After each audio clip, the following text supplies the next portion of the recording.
Welcome to just minute Jesus. మొదటి కొరింథీ 14:1. ఆత్మ సంబంధమైన వరములను ఆసక్తితో అపేక్షించుడి. అపోస్తలుడైన పౌలు జీవితాన్ని మనము పరిశీలన చేసినప్పుడు యేసుక్రీస్తులో వచ్చిన నాటి నుంచి తన జీవిత చివరి క్షణం వరకు కూడా దేవునికి సజీవ యాగంగా సమర్పించుకోవడం జరిగింది. దేవుని యొక్క పరిచర్యలో పానార్పణముగా తన దేహమును దేవునికి అప్పగించుకోవడం జరిగింది. బ్రతుకుంటే క్రీస్తే, చావైతే లాభమని గొప్ప మాటలు పాల్గొనడం జరిగింది. అయితే అపోస్తలుడైన పౌలు యొక్క జీవితంలో ఏకైక గురి ఏంటో తెలుసా? పునరుత్థానమే.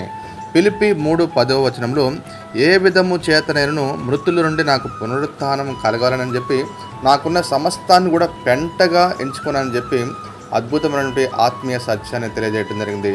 నష్టంగా ఎంచుకున్నాడు. డేరాలు కుట్టి దేవుని యొక్క పరిచర్లు గొప్పగా విరివిగా వాడబడినాడు. మనం కూడా పౌలు లాంటి గురి, ఆ కోరిక కలిగి ఉన్నప్పుడు పరలోక రాజ్యం చేరగలము. ఆమేన్.